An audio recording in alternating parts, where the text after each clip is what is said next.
reducing sales and marketing friction, and how you can boost your revenue with that. It's a concept known as RevOps. It's been going for a while now, but it's been popularized very much by HubSpot.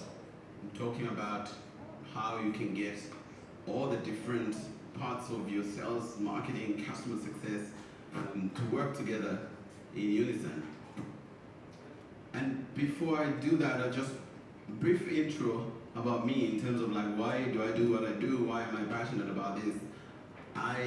From what I said earlier, I was born in where? Wakanda. I was born in Zambia. That's me there on the left. Those at the back can't see me, but there on the left, I was born in Chadiza. It's near the border with Malawi, where Gibson is from. Yes. And near the border with Mozambique. So I grew up there in a small, really small, it's like calling it a town is also like a major upgrade, right? Like it's really small place where there are like 5 cars and they would teach us how to cross the road, like using wallpapers. And it never made sense why it was so hard to cross the road, because in the morning all the cars would go to work. It was like 5 cars for the district governor, for the head teacher, for the police, for the nuns and for the priests, and one rich person. And then in the afternoon, in the evening, all of the cars would go back home. Like in the day, there were no cars. Like, well, it's so hard to cross the road. And then from there, I went to, my dad retired, I went to the village where we would look after cattle and walk 6.5 kilometers one way and walk to school and walk 6.5 back, and typical stories. Then when I went to the city now for the first time, Lusaka, it was when I was in grade 4. That's when I ate ice cream for the first time, seeing those big lights, and now I'm being like, okay, it can be hard to cross the road. And we lived in a township. We lived in a one-roomed house. When I tell this story, in other countries, people saying, oh, one-bedroom apartment. But it's really like one. You know, that room is your, yeah, you understand that. That room is your parents' bedroom, that's your bedroom, that's the living room, that's the kitchen, that's everything. And then a year later, we upgraded. We went to a 2-roomed house. So at least our parents had their own room. And I went to seminary. High school was at a Catholic school. So that's me, there.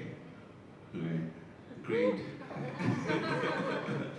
With a special device hanging off my belt. That was high tech. Who knows what that is? It's a Walkman. Yeah, a Walkman. Yes, exactly. Right? You have, yes, and then there I did grade 8 to grade 12, and then when I was in grade 11, my dad passed away, and then when I was in grade 12, a week before my final exam, my mom passed away. So it was pretty rough, but I managed to pass and go to university where I studied computer science. And there, I got a government bursary that paid half of my fees, and I needed to come up with the other half, and then my siblings, like my older brothers and sisters, would help out sometimes, and other times I needed to hustle and come up with the money. And that's when I learned about entrepreneurship. And my business was from my university, Copperbelt University on the Copperbelt province, like northern part of Zambia. I'll go to Lusaka, the capital city, and go and buy spirits. I'll get vodkas, brandies, whiskeys, take them back to campus, get the students drunk, and they'll give me their money. Bootlegger. Yes, exactly. I was a bootlegger. The OG. Sometimes I'll get high on my own supply. But that was the money I used to pay half of my fees and to party like the cool kids. Then I graduated the computer science degree. I learned to build websites. My first business was a web dev company. I built a website where I put Zambian music online. I was the first person to do that. Then I did a Cisco certification. I was doing networking. Then I worked for a mobile payments company, which was actually powered by Fundamo. How many of you are familiar with Fundamo? You heard of Fundamo? Fundamore was here in Cape Town, and Fundamore got acquired about 5 years ago by Visa for $200 million. So like one of the companies from here, which is super cool. And then I worked for a bank, and then moved to Cape Town, where I worked for FinSwitch, which is a transaction switch for the unit trust industry.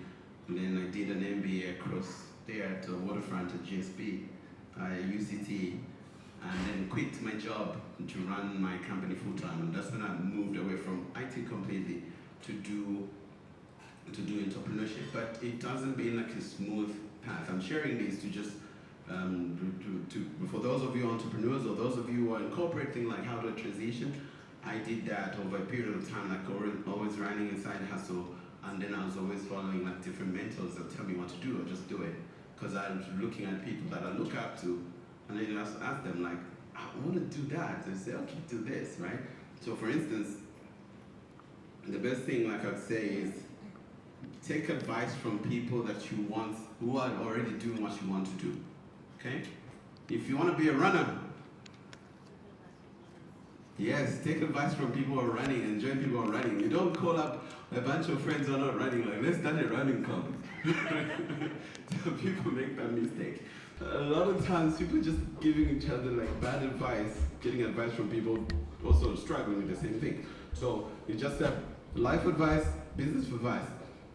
And now at least like, there are moments where things are pretty low, pretty shitty, but it's been up and down, and I'm sharing this now, like, things have changed, level done changed now.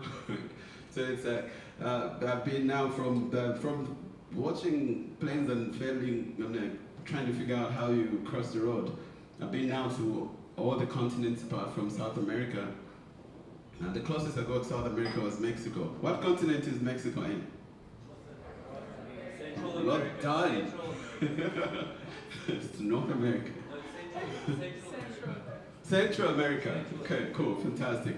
So the closest was Mexico, and then so I'm still looking to go to South America. Now have the opportunity of like meeting amazing people like Dr. John Timatini on the left.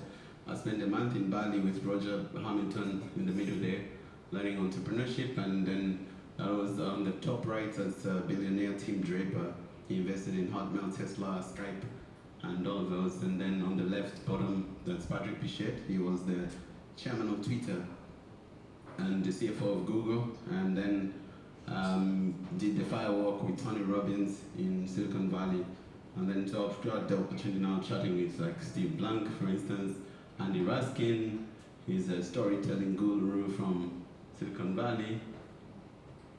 And Sri Ramakrishnan, Nia Ayer, we wrote a book called Hooked. It's a good book for those of you building apps that you want people to use all the time, like the way you wake up in the morning, you check your WhatsApp, or you check your Instagram. It tells you the formula on how to do that.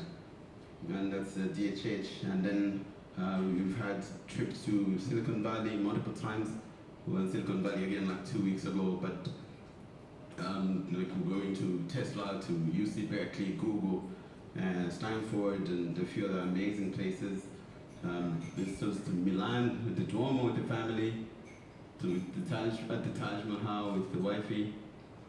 And those of you who came last month, you met Elemba, and they are with the family in France, and also drinking Belgian beers in Belgium. So, all the stuff that was like a dream as a kid. And once again, I'm sharing this not to impress you, but just to impress upon you like it's possible when you stay the course. So a lot of times we keep changing things, like it gets a little hard, you quit. It gets a little hard, you quit. And you look at all the things you tried, and then the people who didn't change course and they were just iterating and pivoting, they made much more progress compared to just starting again and again and again. So advice that I got from one multi-millionaire, he said like the difference between one person and the next millionaire, like the difference is really just patience. He says, can you stay the course? Are you patient enough to know that this is going to work? Or you're always looking for the next quick thing. If you're chasing trends, like trends keep changing, right? But there's companies that we read about all of them took time. How old is Amazon? 27 years, right? How old is Google? All of these companies and the people keep talking about. So when we're in Silicon Valley, we listen to the founder of Notion. And I only heard about Notion like two years ago. Okay. How many of you use Notion or no Notion? Yeah. And Notion, the founder is about 33 years old. And we were talking about that, like Notion is worth $40 billion. And he says he's been building that for 10 years. 10, right? So don't buy this overnight success story. It takes 10 years to be an overnight success. Okay. All right, now you can take out your pens and paper.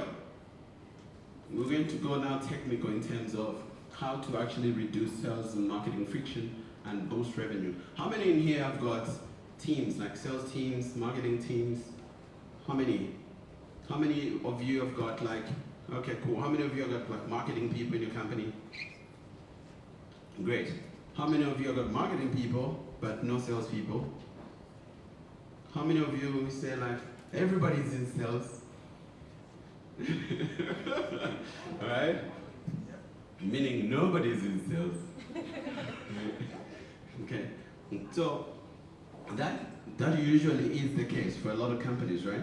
So for the current scenario is that you have marketing. Marketing has the cool job. They do lead gen and they bringing in like prospects and they run campaigns, whether it's Facebook, Google, all of that, and they are on fixed compensation. They get salaries. Okay? And the marketing people, they produce the cool brochures, they get the pens, and they got the budget for events, right? And travel. And that's entertainment budget, right? And then you have the sales team, the sales people. They are focused on closing sales. They might be getting leads from the marketing team. They get passed on leads, right? And then, but they are on variable compensation. Like they're on commissions and bonuses. So they're getting leads from people like permanent salaries, and then they need to hustle. Then what usually happens? What's usually the case between these two teams? Do they get along very well? No. What happens? Yeah?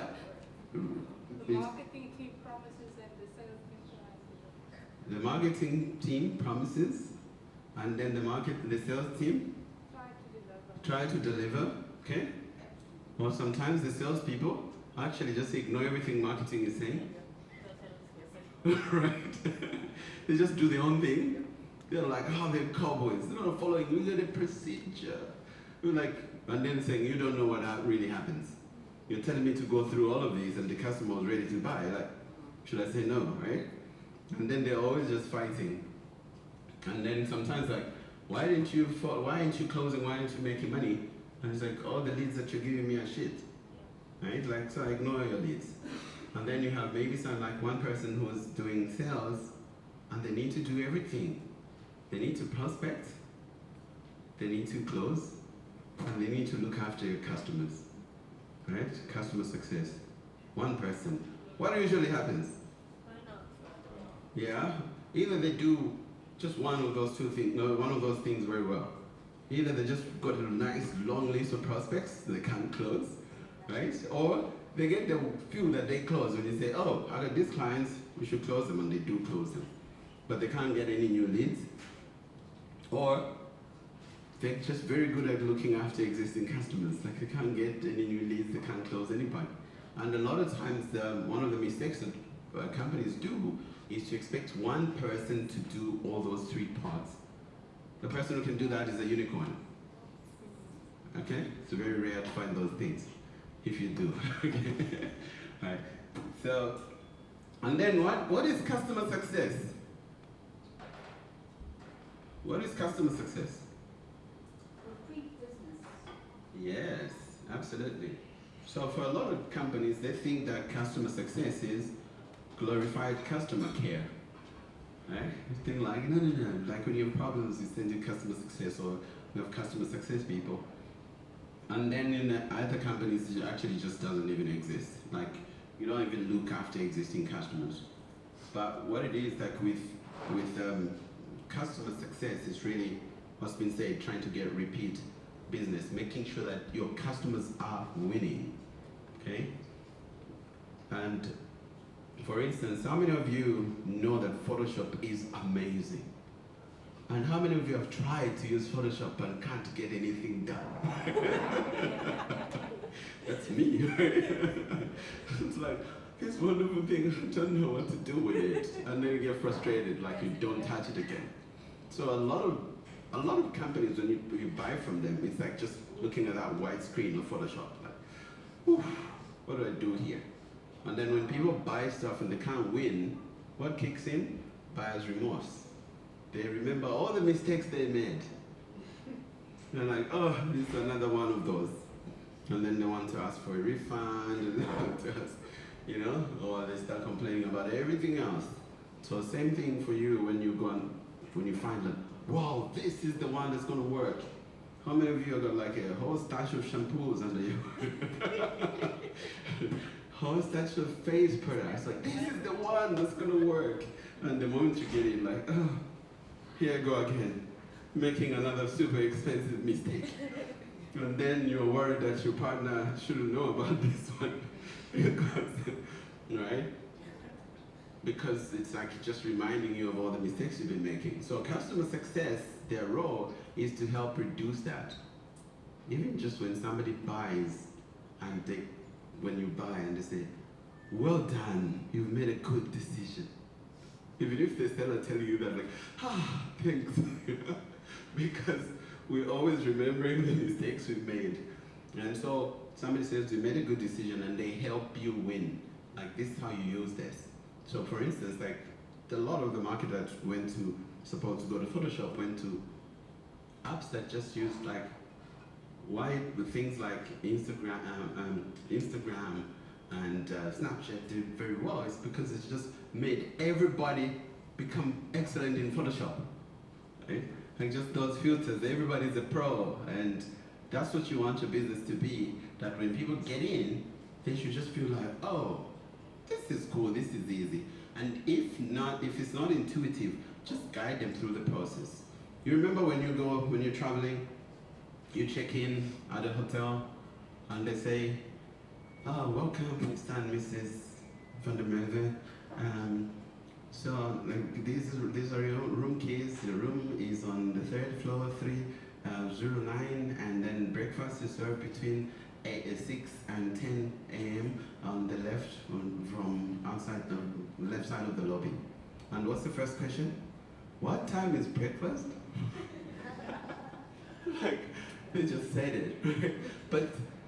And then we think that everybody else that we should deal with, we think we're smart, right? And everybody else that we're dealing with, we think that they're super smart. Like, I just said it. I just told you that breakfast is 6 to 10, and you're asking the same thing. And your customers actually will ask you the same things. And they're asking what you just explained. How frustrating is that, right? But also think about it, like, they will not get it. The same way you also don't get it. The same way your kids don't get it. The same way you didn't get it when your parents repeated stuff, right? The same way, like, so when you repeat, same way your employees don't get it. But you repeat, when you start feeling like you're sounding like a broken record, then they're starting to get you, okay? So just repeat, and don't get frustrated. All right, so what is the solution now? The solution to all those, like the disjoint between the three teams is revenue operations, RevOps. And RevOps brings everything together. And then serious decisions say that B2B companies that align their revenue engine grow up to 15% faster and 34% more profitable than their competitors. Okay? That's a big deal. You haven't hired more people, but you just changed how it works. And then Forrester research says companies that align their sales, marketing, and customer success teams experience 24% faster 3-year revenue growth and 27% faster 3-year profit growth. Big big difference. Like you haven't even hired new people. It's the same people, but now you just realign, okay? That's like a really big case for RevOps. And so with RevOps, it brings together marketing, sales, customer success. Like they all work as one team. And then with that, you need to have, now that is called the revenue team. It's not sales, marketing, like everybody is part of that revenue team. And the revenue team is headed by the revenue officer, not SARS. You have a chief revenue officer, and the chief revenue officer is a C-suite role. So a lot of companies have got CEO, CFO, COO, CMO. You need a CRO. Bless you. You need a CRO. And initially it's difficult to start doing these things, but some of the things that you do is really now everybody having similar goals. Like our goal is to generate revenue.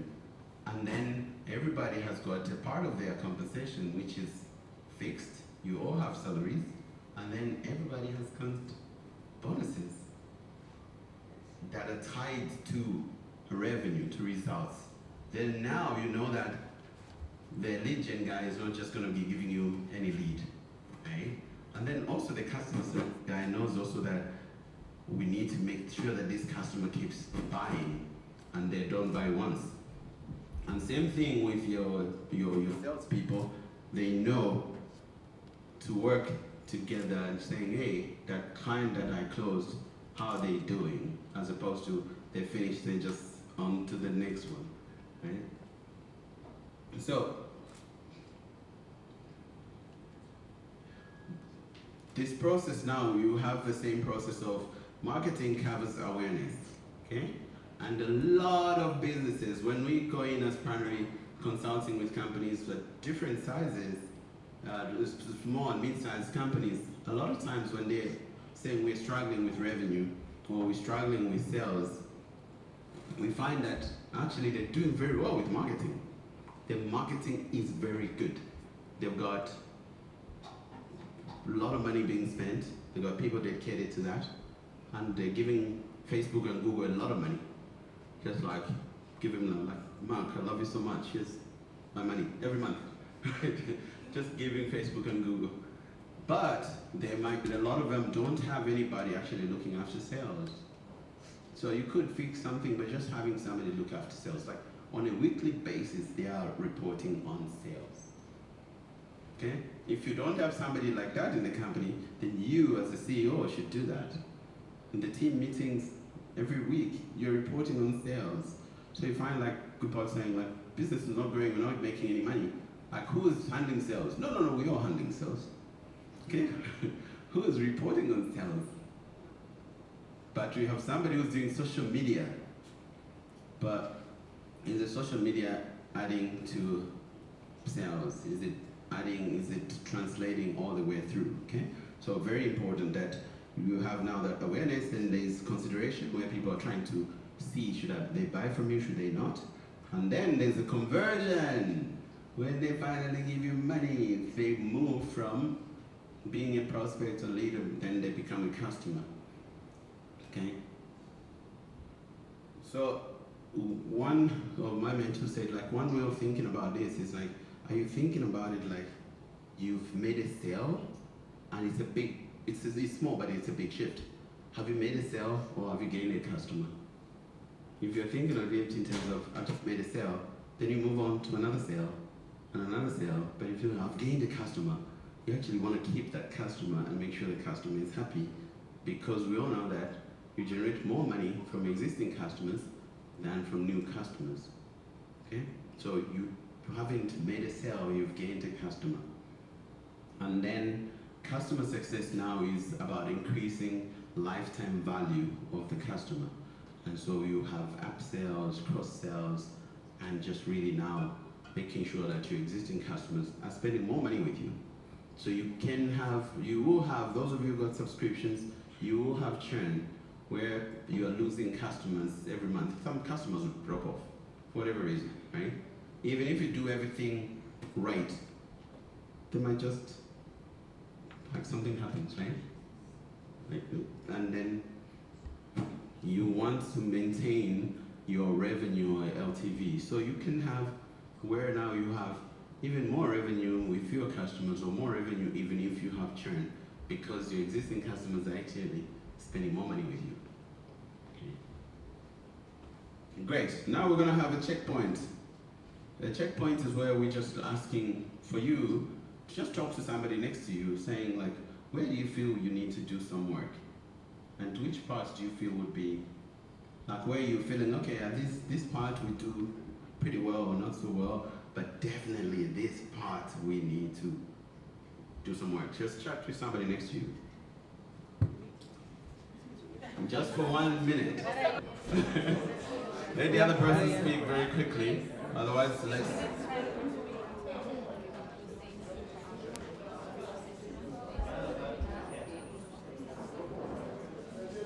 Okay.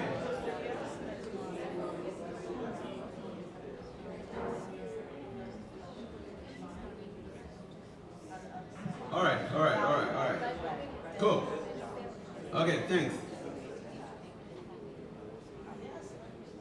Who wants to share very quickly what they learned or what they thought or what they... Who wants to share?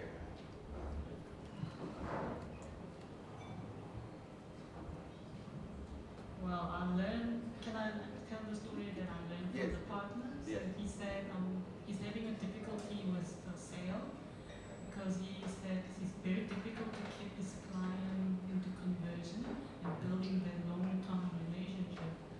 Yeah, that's what I learned. And to me, marketing is quite challenging because the thing is that I very much work as like a solopreneur, like work by myself. So to me, even handling day-to-day tasks is already challenging. And to me, marketing is like you have to also have a full-time position for that. So that was my challenge. Big hand. Right. Any other thoughts? Quick thoughts, feedback?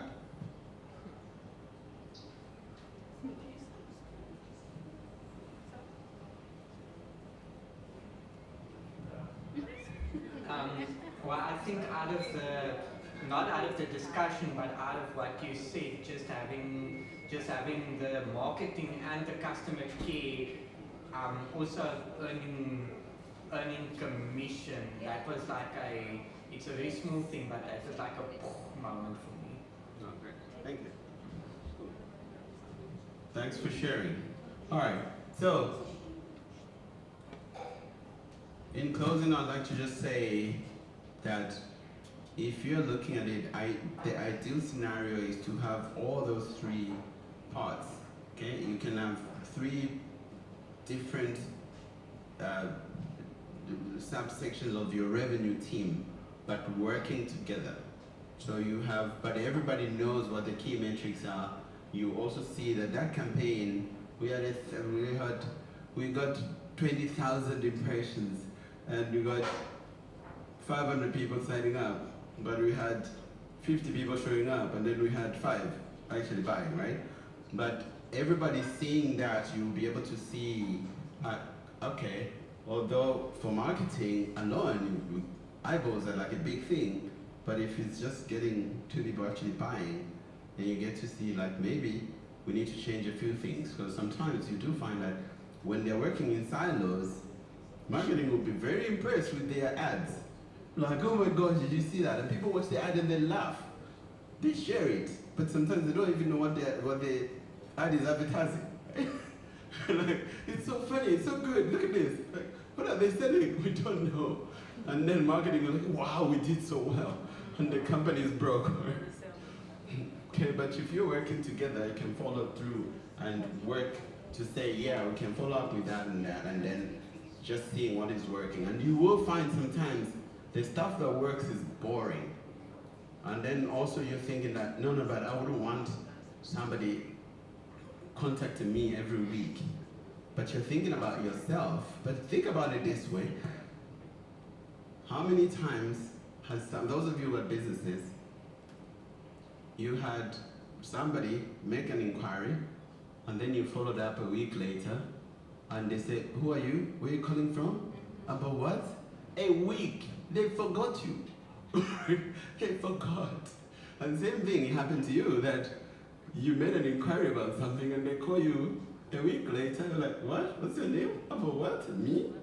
I gave you my contact details. Like it happened like yesterday. Somebody from OneStream was like, hey, you probably know this. Can we have a meeting? Like, yeah, I'm interested. But in the end, I was like, how did you know my details? Said you submitted them on our website. Really? When? Because I was like, this is spooky. What type of software is this? Like, they know everything. They know my email address, my phone number, where my company is registered, all of that. But they had a long form that I filled in. But it was too long. So, best response time is within 5 minutes. Within 5 minutes. Somebody makes an inquiry, then you call them. They know exactly who you are, and they are happy to listen to you. Okay? 5 minutes. So you should get notifications when there's an inquiry. It should come to your phone, it pops up. And then you follow up within 5 minutes. Within 1 hour is good. Within 24 hours is okay. But within a week, no. And then same thing with following up with your, how many times should you send a newsletter? A long time ago, what did they used to call them? Monthly newsletter. How many newsletters do you get in a mailbox? Like a lot, right? But you feel, I don't like getting this. But then if you wait a month, they forget about you. So there are certain newsletters that you don't unsubscribe to, because sometimes they're useful stuff, but you know who is sending them, right? And then the others like, I don't know what this is, I've forgotten, and then you unsubscribe. But so you need to be in your customer's mind often. So offer value, share something of value, let them know about you, think about you. So you need to nurture your customers and just always be selling, okay? So give something of value, then ask for the sale. So to those of you who are in sales, when you ask for a sales meeting, you have a meeting, sit down with somebody for 1 hour. You've been telling them about what you do and all of that. How do you usually close? Thank you very much, I'll send you an email. Yeah, we should talk again sometime. Like, what a waste of time, right? You sat somebody through your whole presentation, you should ask for the sale. And because they sat through it, they want to buy. And then just find out immediately why they want to buy or they don't want to buy, and then you can fix it compared to you are afraid to ask. And then one way of closing that's super, super easy, memorize this. I know Grant Cardona's got like 100 ways of closing, right? But one way of closing is this. Based on what I've shared with you today, what would prevent you from getting started right away? Okay? Based on what you've heard, based on what we've talked about, based on all of this, what would prevent you from getting started right away? Right away. And a lot of times we go, no, nothing. Say, okay, here, let me give you four. No, okay, now, when you go home, go to our website. No.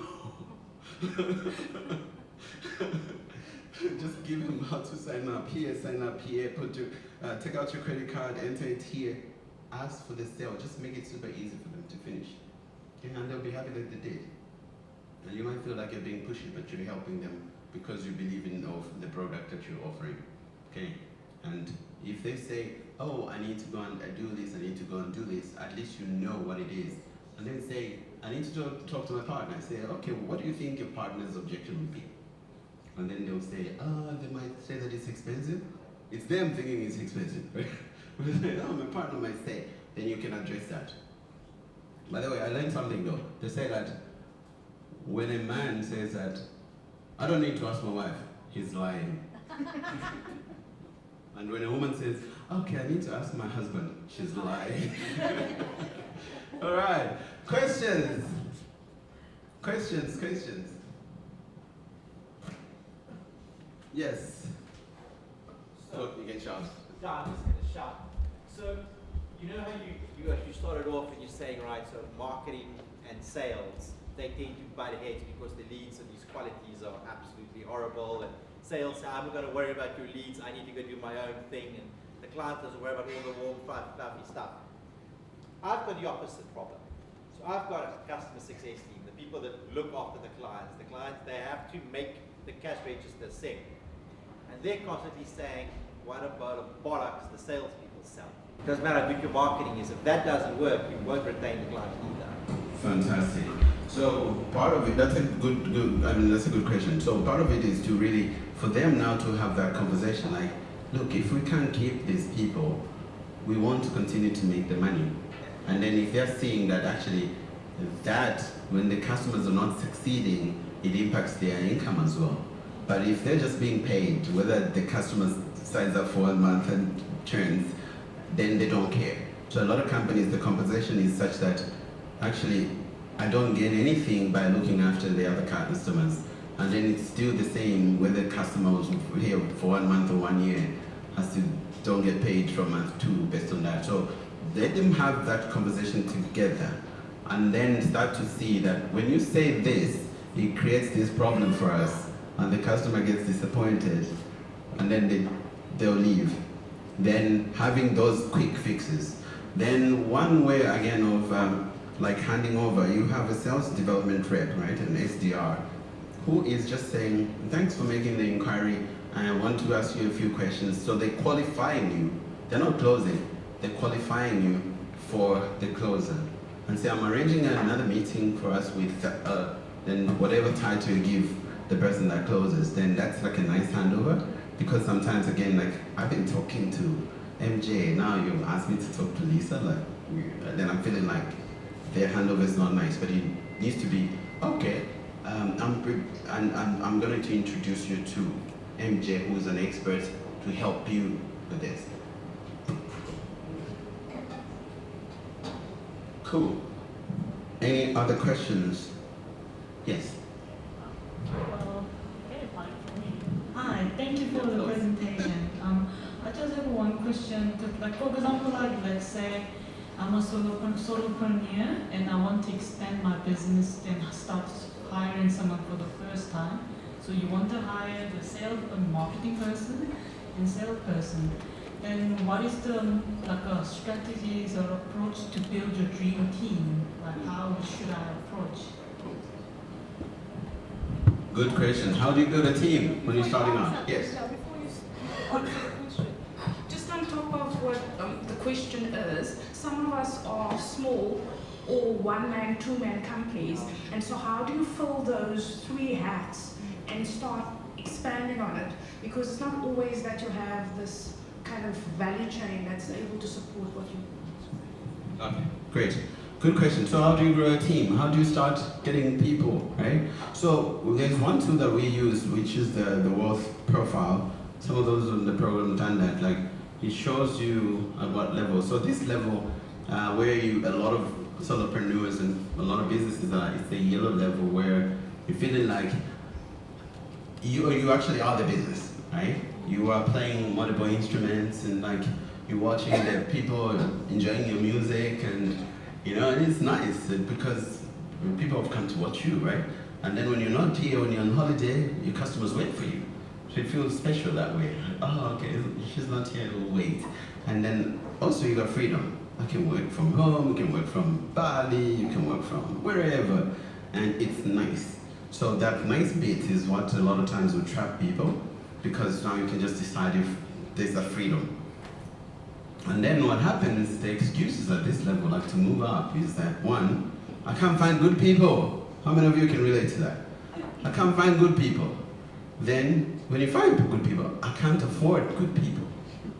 Good people are too expensive. And then, when you do find a good person that says, I'll work with you, and at your price, what do?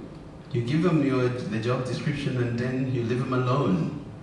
And they do their own thing. Then when you touch base with them after a month, they've done their own stuff. And then you get super frustrated, angry, and then you fire them. Yep. And then it confirms, I can't find good people, see? So it is a cycle, but what you do now to solve that is that, first of all, knowing that you as a founder, you can do a lot of things. You are superhuman, and that's true. But then you're trying to replace yourself with somebody who's like you. And a lot of times, again, that won't happen. Because even if they're like you, even your twin sister, twin brother, still doesn't do things like you. So you will be frustrated.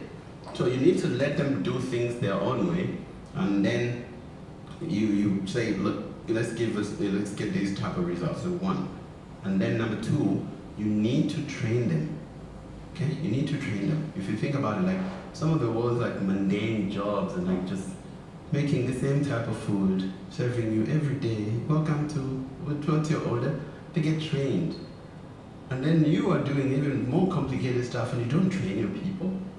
And then some people say like, but what if I train them and they leave? And the question is, what if you don't train them and they stay? Right? So train them. And then now how to afford them. When you share your vision with people and then you break your role into, the role that I need is this and this and this, you can find people can do those very specific roles. So they won't do everything that you're doing, but just one thing. And you want to find the best person that can do that.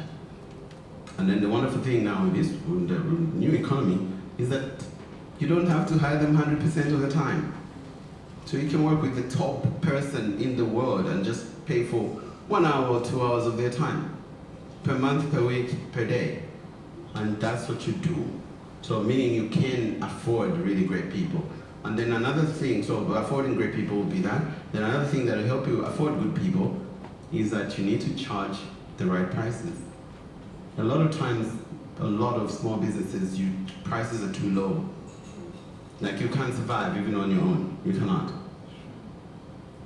And it's usually like, no, but if I raise my prices, clients are gonna leave.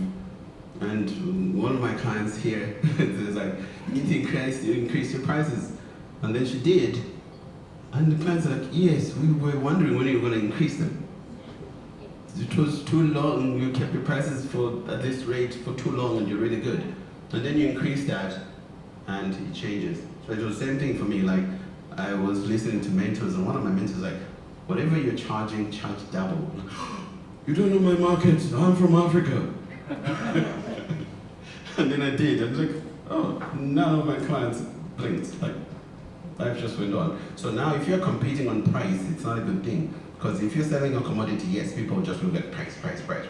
But what could you add that differentiates you? Where you say, yes, it's the same thing I'm buying. It's the same Castle Light, but I'm buying Castle Light from Jade. And I'm willing to pay 2 times for the same Castle Light. You know what I mean? Like, so that's what you add on top of your service. Okay? Cool. Next month's event is actually on building winning teams. Yes. Absolutely. So next month's event is on building winning teams. So the event is up. You can sign up already, and we're looking forward to that one. Cool. Any burning questions before we continue? There's the food is here. It was late. We need a food delivery startup. Can I see the WhatsApp group? Okay, cool. We'll give you that. All right. Yes, the question. Yes. I just wanted to ask about the Pranary Business School program. How do we sign up? Okay, and cool. what do we get that we don't get elsewhere? Because I'm really keen on signing up. Oh, brilliant. Okay, cool. That's a very good question. Close the sale. Interesting. Yes, let it close the sale. All right. I was ready. Sure. So we got a number of programs at Pranary. One is Ignition. That Ignition is helping you build a valuable business, an investable business. So that one is for businesses that are existing. And then we've got another one called Startup Launch, which is like you are in a job and you want to launch, how do you do it? So those are the 2 programs, but those ones are closed at the moment. Then we've got a business growth program. But the one that's open now, which is super, super cool, is Game Changer Premium. And Game Changer Premium is a monthly membership program. So you get community guidance and growth. So we have monthly expert training, practical. So something like what we've talked about, but now like really step by step what you get to do. Like, okay, and then You ask questions specifically about your business. And then you get a monthly guest. So those of you who are in this already, like you had people that you want to find anywhere else. And then you have networking and peer coaching. A lot of times there's a lot of value from somebody says, I was experiencing that same thing. This is how I fixed it. I'm like, yeah, my context, your context is similar. And then we have office hours. So now where you get time with me, one-on-one, you get time with other mentors, one-on-one, and or group. And then you get a private community as well. Then you get free entry into Game Changer premium events. And then invitation to retreats and events. So things like the tour to, can I finish? Cool. Okay, cool. So like the retreat to Silicon Valley, for instance, when we just open it up, we announce to members of Game Changers. Then they get like the super low prices. And then so what we have for that one, it's a founding member special of $27 a month, which is about 500 Rand a month, and then you get access to all the different types of mentors. So what we do differently is that you get to learn from practitioners. That's what we do differently. You actually learn swimming from people who swim and do swim. I'd say that the way traditional business schools teach entrepreneurship is like trying to teach your child to ride a bicycle using text messages.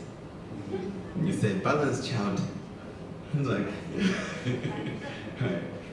but for a limited time, we have this $13 scholarship that you're gonna get, and the code is Founder13. So you only get it for $14. Okay, that's Game Changer Premium. Just we can go to the site, and I'll help you sign up since we are both here. All right, cool.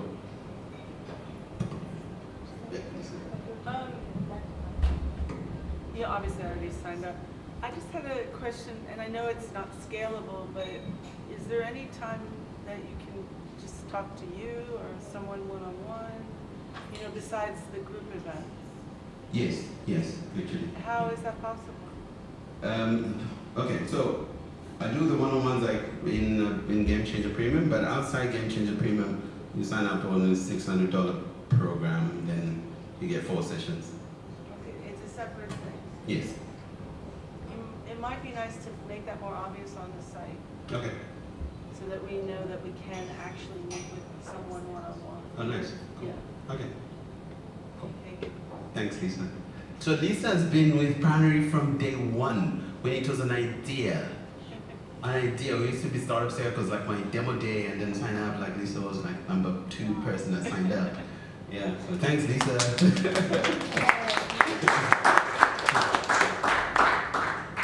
Yes. So my brief and easy question would be like, you introduce the CRO, and then if one wants to then introduce the CRO into their business structure, then who reports to who? You've got the CMO who's responsible for the marketing, you've got the sales director who's usually responsible for the sales, and now you want to introduce the CRO. How do you balance it up? Who reports to who so that there is no conflict? Remember, you're trying to avoid conflict on the individuals on the ground, but now you don't want to have conflict on the C-suite officers themselves. How do you balance that? That's a good point. So then instead you can have the director who's on top of like somebody who's on top of both, or you have just one who is the C-suite CRO, and then you have heads like head of market, head of this, but reporting to the CRO. Then that way it's not like, no, but you should, because a lot of times they're at the same level and they're just fighting. Yeah, so you want them to report to somebody else who's saying, I'm looking at all of this as revenue. So if not a CRO, it should be the CEO. But the CEO in charge saying, I'd like this whole campaign to produce this, and you need to work together to produce this. As opposed to, this one is on budget and they're producing banners that nobody's using. And this other one says, you know what, those guys are spoiled, let's just do our own thing. Cool, all right.